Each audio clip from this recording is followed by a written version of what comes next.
അച്ഛൻ കഴിഞ്ഞ ദിവസം വരുമ്പോൾ 2 തരം മീൻ കൊടുത്തിട്ടുണ്ടായിരുന്നു കേട്ടോ. ഒന്ന് കുടുതയായിരുന്നു, പിന്നെ ഒന്ന് ഏട്ടയായിരുന്നു. കുടുത ഞാൻ കഴിക്കും, ഏട്ട ഞാൻ കഴിക്കില്ല. എനിക്ക് അതിൻ്റെ സ്മെല്ലൊന്നും ഒട്ടും ഇഷ്ടമല്ല കേട്ടോ. ചെറുത് തൊട്ടേ കഴിക്കാത്തോട്ടാണോന്ന് അറിയില്ല. അപ്പോൾ അമ്മ എൻ്റെ അടുത്ത് എന്തെങ്കിലും ഇഷ്ടമുള്ളത് ഉണ്ടാക്കിക്കോളാൻ പറഞ്ഞിട്ടുണ്ടായിരുന്നു. അപ്പം ഞാൻ മുതിര ഉണ്ടാക്കാമെന്ന് വിചാരിച്ച് കുക്കറിൽ മുതിര ഇട്ട് വെച്ചിട്ടുണ്ടായിരുന്നു. അങ്ങനെ നമ്മുടെ മുറ്റത്തുള്ള വേപ്പിമ്മ പോയിട്ടൊരു കൊമ്പൊക്കെ ഒടിച്ച് വന്നു. അങ്ങനെ ഞാൻ തേങ്ങയൊക്കെ ഇട്ടിട്ടാണ് കേട്ടോ ഒന്ന് മുതിര ഉണ്ടാക്കുന്നുണ്ടായിരുന്നത്. അങ്ങനെ മിളകിടാത്തതൊരു ട്രിപ്പ് അച്ചമ്മയ്ക്ക് മാറ്റി വെച്ചു. ഋതുവിന് ആവശ്യം വരുമോ എന്നറിയില്ല.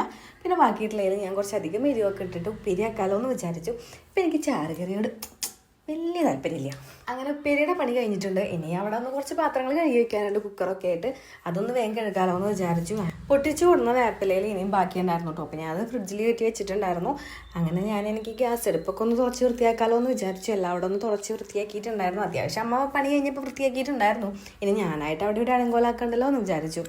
അമ്മ ഇന്ന് കുംഭമേളയ്ക്ക് പോകാനുള്ള പരിപാടിയിലാണ് കേട്ടോ. മാമൻ്റെ വീട്ടിൽ നിന്നാണ് പോകുന്നുണ്ടായിരുന്നത്. അവിടെ കുറച്ച് പേരുണ്ടായിരുന്നു. ഞാനും അമ്മയും ഋതുവും കൂടി പോകാനുള്ള പ്ലാനിലായിരുന്നു. ഇന്നലെ മാമൻ്റെ അടുത്ത് അങ്ങനെ പറഞ്ഞ് 2 ദിവസം വെയിലും മഞ്ഞും കൊണ്ട് പൂരം കാണാൻ പോയാൽ ഋതുമോൾക്ക് കഫക്കെട്ടും ചുമയൊക്കെയായിട്ട് ഉണ്ടായിരുന്നു കേട്ടോ. പിന്നെ അത് കൊണ്ടുപോയാൽ ബുദ്ധിമുട്ടാവും. പിന്നെ അവൾ നടക്കില്ല, ഏത് സമയം എടുത്തോളാൻ പറയും. പിന്നെ എൻ്റെ അടുത്ത് വല്ലാണ്ട് പറയില്ല, അമ്മയുടെ അടുത്താ പറയുക. അപ്പം അമ്മ കുറേ സമയം എടുക്കണ്ടേന്ന് വിചാരിച്ചിട്ട് പ്ലാനിൽ ചെറിയൊരു ചേഞ്ച് വരുത്തിയിട്ടുണ്ടായിരുന്നു. അപ്പോൾ എൻ്റെ പകരം വേറെ ഒരു വല്യമ്മണ്ട്, നമ്മുടെ മൂത്ത ചേച്ചീനെ ആഡ് ചെയ്തിട്ടുണ്ടായിരുന്നു കേട്ടോ.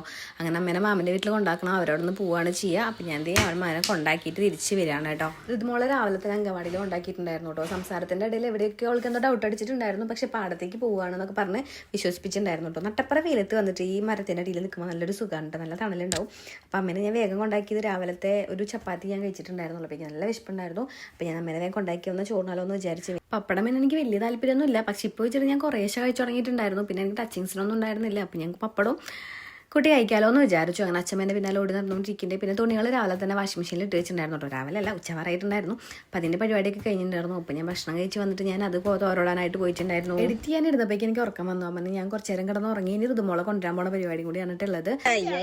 മോശം മോശം മോശം ബാഗ് കൊളുത്തിരാനോ?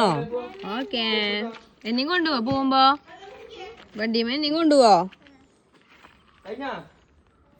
ഇന്ന് പുട്ടും ചെറുപയറായിരുന്നു കേട്ടോ. 2:45 തൊട്ടിട്ട് 3:45 വരെ നമ്മുടെ ആൾ കഴിച്ചിട്ടുണ്ട്. എന്നിട്ട് കഴിഞ്ഞിട്ടുണ്ടായിരുന്നില്ല. ലാസ്റ്റ് നമ്മുടെ ഹെൽപ്പർ വാരി കൊടുക്കാണ്ട ചെയ്തിട്ടുണ്ടായിരുന്നത്. ഇത് ഇന്നലത്തെ പൂരപ്പറമ്പിൽ നിന്ന് വാങ്ങിയിട്ടുള്ള ടോയ്സ് ഒക്കെയാണ് കേട്ടോ. പിന്നെ ഇതെന്താ? ഓറഞ്ച് അല്ല, നാരങ്ങ. നാരങ്ങന്നല്ലേ ഓറഞ്ച്? ഇതെന്താ? പപ്പടും കട്ടനും നല്ല കോമ്പിനേഷനാണ് കേട്ടോ. അപ്പോൾ ഞാൻ ചാടിക്കാൻ പോവുകയാണ്. അടുത്ത വീഡിയോയിൽ വീണ്ടും കാണാം. ടാറ്റാ.